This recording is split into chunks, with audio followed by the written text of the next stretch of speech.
I'm standing here next to something rather unique. The Mike Tyson of muscle cars. A remake of a classic car, and I know John and Horace Dodge will be proud.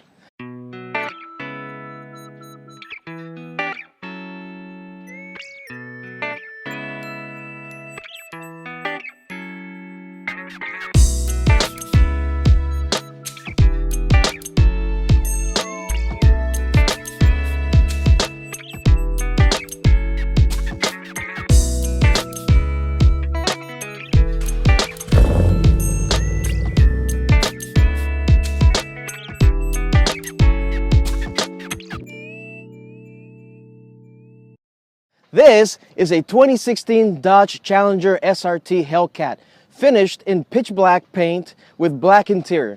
The engine is a 6.2-liter Hemi V8 with a supercharger, making 707 horsepower and 650 pounds of torque, and the power is sent to the rear wheels via an 8-speed transmission. This car was born out of a financial crisis and in secrecy. This HellCat is part of a line of cars designed to compete with the Porsche 911. Now hear me out, I'll tell you more a little bit why, but today I borrowed this car from a friend to show you why I think this is an awesome car and you need to buy one right now. After that, I will show you some of my favorite features, take it for a drive, and lastly but not least, I will point out some of the things you should look for if you're planning on buying one. Stick around, you never know, you might learn a thing or two. Or even better, you might have valuable feedback to contribute and share with all of us. So make sure to comment below. So, before we get into all the good stuff about this car, let me tell you a little bit about how it came to be. Dodge, the company, was started by two passionate brothers, John and Horace Dodge. And when I say passionate, I mean passionate in every sense of the word. They were both very reserved, but wouldn't hesitate to beat you unconscious if you messed with them. This same passion was later translated into their cars. The brothers started as machinists, working at their father's marine steam engine shop and other machine shops along the way. Eventually, they started their own machine shop and began supplying parts for other manufacturers. Fast forward a couple of years, and the brother had become one of the largest automotive suppliers in Detroit. They had a 24-acre, 5,000-employee plant capable of building 250,000 complete cars a year, all of them for Ford. After the relationship with Ford went sour, they decided to make their own cars. The first Dodge was completed in November 1914. Following the brothers' death in 1920, the company was then sold by their families to Dillon, Reed and Company in 1925 before being sold to Chrysler in 1928. Chrysler got to work on their brand and the first Challenger was born. The original Challenger was introduced in 1969 as a 1970 model. The car is a descendant of the Dodge Silver Challenger and was built on the Chrysler E platform while taking components and styling cues from the Plymouth Barracuda. This first generation Challenger was built until 1974. The second generation Challenger is one that most of you have probably never heard of. And you're not gonna believe this, but it was a rebadged Mitsubishi. That's right, during the oil crisis of the 70s, Dodge decided to partner with Mitsubishi and rebadge the Mitsubishi Galant Lab Coupe, and they sold it under the name Dodge Colt Challenger. Now, fast forward a few decades. The year is 2008, and the US had experienced the worst financial crisis since the Great Depression. People were losing jobs, banks weren't lending any money, car manufacturers were in deep trouble. The big three, General Motors, Chrysler, and Ford, almost died. The entire American automotive industry almost disappeared. Dodge, in particular, suspended production of their cars in December 2008. But thanks to the $80 billion lifeline provided by TARP, that's the Troubled Asset Relief Program, Engineered by the Bush and Obama administrations, the U.S. auto industry has recovered. Dodge received $4 billion from the federal government to restart production. But that wasn't enough. They decided to marry Fiat Automobiles SPA of Italy in June 2009. As soon as the ink was dry, Fiat CEO Sergio Marchionne started making changes. First, he changed the company's name to Fiat Chrysler Automobiles, FCA, and started rebranding.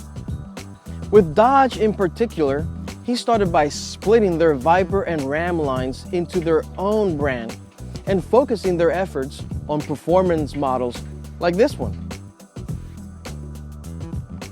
Dodge knew that to revive the brand, they needed to come out strong and on top of the big three.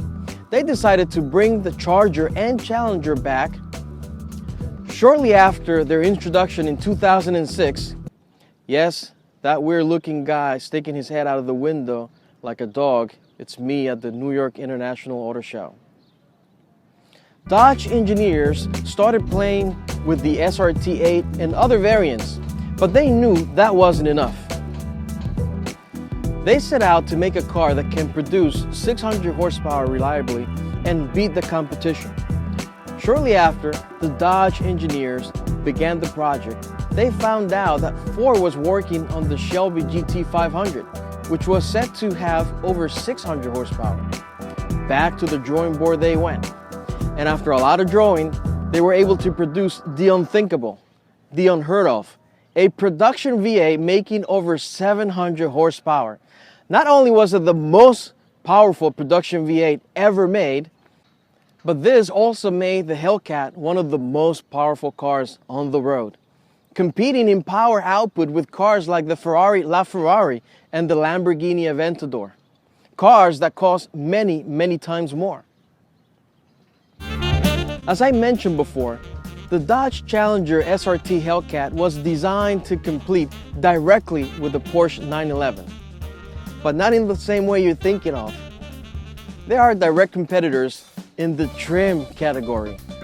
You see, there's only a few makers that actually offer a massive range of trim levels, with Porsche and Dodge being two of them. As we can see from their website, all the models are listed here. You can see the 911s are here. And then these are all the different categories, but each one has a subcategory within that. So if I go here into the 911 Carrera models, you can see here that we have the basic Carrera, the Carrera S, the Cabriolet, we have the S Cabriolet, we have the Carrera 4, we have the 4S, the Cabriolet 4, and the 4S Cabriolet. Going back to the main site, if we try that for the Targa models or the GTS models, it's the same story. It has tons of different trim levels.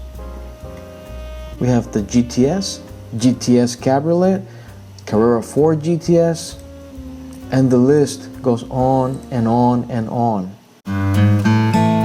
If we go to Dodge and perform the same exercise, you can see here where it says Challenger. If we select that, build and price, you can see a big list of options here, starting with the Challenger SXT, then they have the Challenger GT, then the RT, then they have the Scat Pack, then they have the RT Scat Pack wide body, then they have the SRT HellCat, then they have the SRT HellCat wide body. And now, let's move on and let me show you some of my favorite features. Starting with my favorite feature of them all, the engine, the amazing Hemi V8. Although related to the 5.7, the 6.1 and the 6.4 liter engines, this HellCat V8 is a bespoke engine made specifically for the HellCat with beefier components to be able to handle the increased power and pretty cool tech like wrist pins with diamond-like coatings to reduce friction. This engine, like other Hemis, has 2 spark plugs per cylinder, but the HellCat's V8, unlike other Hemis, fires both spark plugs from the same coil. Fun fact, at full throttle, this engine will empty its gas tank in about 13 minutes. Next is the controversial black key, red key. Now, I think this was just a marketing stunt by Dodge. The designers and engineers say that the black key is to be used for street mode and the red key is to put the car on kill mode. Yes, they called it kill mode.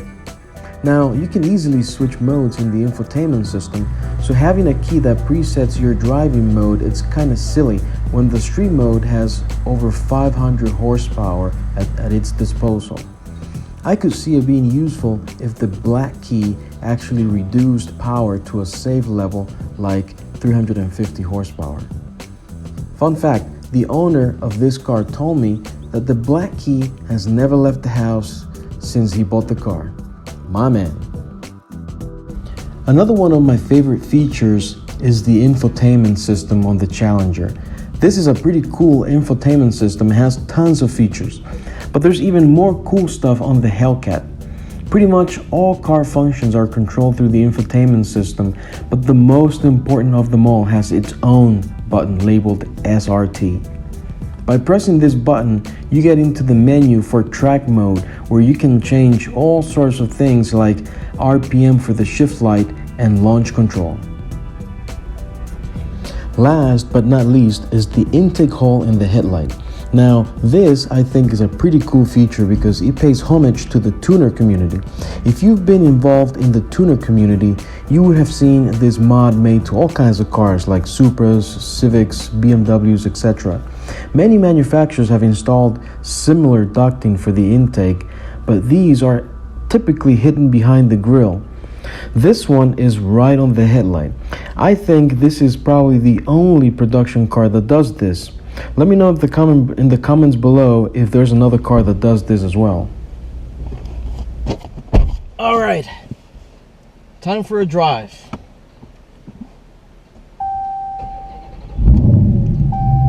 Never gets old. Never. So immediately getting into the car. This is a big car, and it was intended to. It does what it does very well. Now, obviously, you have better handling cars, right? You have the Mustang, you have the Camaro, which compete in this category, and those are better handling cars, no question about it. The beauty of the HellCat, as I mentioned before, is to give you that sense of what a muscle car is. A muscle car is a big, powerful machine that just takes everything down, right?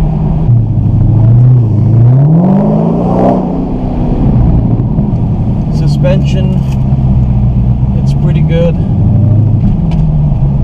Comfortable enough for everyday driving.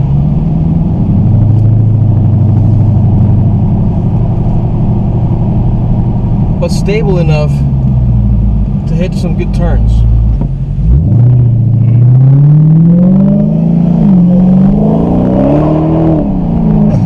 It's angry. Yes. Very responsive. It's a nice feature to have. Yes. And I'm literally just tapping the throttle. I haven't even gone full throttle. Good steering feel. Now let's try the paddle shifters.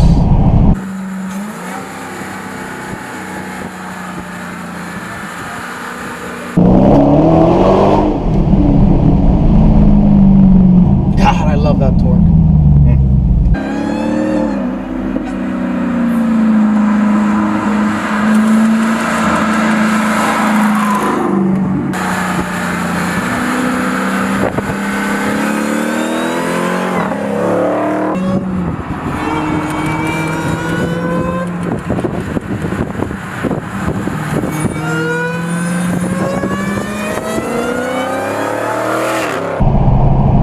The beauty of this car is that it does everything it was intended to do very well. It's literally the size of a family sedan, and you can actually fit 4 or 5 people here comfortably, and it's quite comfortable. I don't think it's that much stiffer than a regular car, just a little bit, enough to make it handle better. But for what it was intended for, it does it beautifully. It's angry. sensation. You can feel the engine through the seat, through the steering wheel. The feel that you get when you're driving it, it's that of excitement, which is what it was intended to do.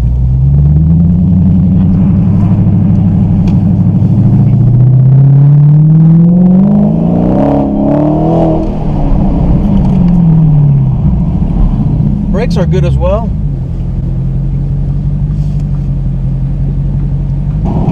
So literally, what a world we live in, huh? Where you can have a car like this, get in, hit a red button, and just go and have just a blast, right? Reliably, comfortably. Right now we got the AC going. I got the windows down so you can hear the exhaust, but the windows are down, the exhaust is going, we're having a good time. It's amazing. God bless America. Yeah.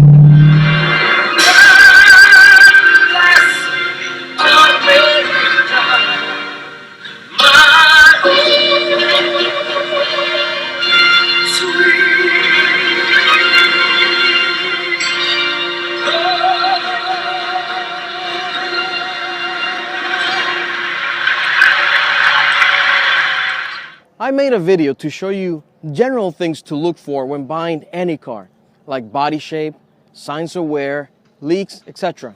The link is included below. Use that as your basis. But now let's dig into things to look for this car specifically. Keep in mind that it's never a bad idea to bring along a car-savvy friend like myself who is familiar with these vehicles to help you look for things. I would also recommend you get a PPI, or a pre-purchase inspection done by an experienced shop or a Dodge dealership. It will be the best $200 you spend on the car. Starting with the exterior, we want to look for rot chips on the fenders and doors behind the front wheels. These cars have aggressive offsets right from the factory and don't come with mud flaps, so inevitably you will get stone chips on the fenders and doors as the front tires kick up rocks and dirt from the road. Make sure you look closely in this area, as repairing all the stone chips will require respraying both the fenders and doors, which can cost $700 to $800 or more depending on how severe the damage is. Let's talk about the brakes. These cars come equipped with massive brakes in order to provide enough braking power to handle the 707 horsepower. Front brakes are 15.4 inches and the rear are 13.8 inches in diameter. Big brakes equates to big money. As the release of this video, front rotors are $950 each and the brake pad kit is $325 each. If we do a little math, we're looking at over $2,500 without labor just to replace the front brakes. Ouch. The rear brakes don't trail too far behind on price either. Make sure you check the brakes or have someone do it for you, and if they are low enough, make sure to take that off the selling price. Next, let's talk about the supercharger. This is not that common of a problem, but it has happened to many people. Luckily, these cars are new enough that depending on the year, yours might be covered under the warranty. This is typically caused by a bad bearing, and as you can hear in the sample video, the whine is louder than it should be at idle.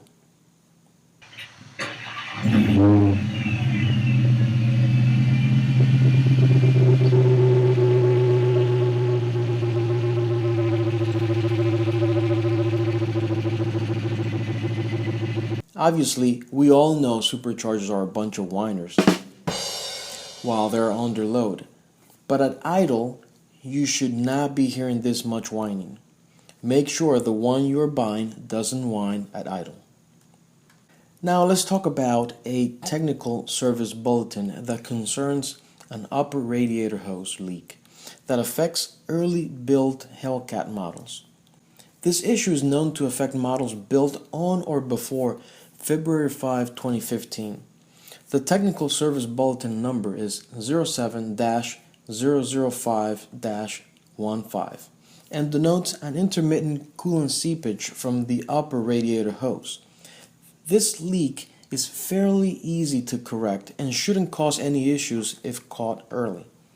Make sure the vehicle you are looking at doesn't have this issue or that it has been corrected. To inspect for leaks, start by looking under the car after you let it run and then sit for a while. Then open the hood and inspect the upper radiator hose. In order to access the hose, you may have to remove the impact cover located above the ABS module. Inspect the upper radiator hose and verify it is properly seated onto the radiator. The end of the hose should be tight against the stop molded onto the radiator.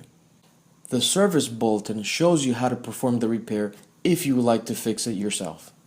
And lastly, I want to talk to you about recalls. As with any car, there will be recalls.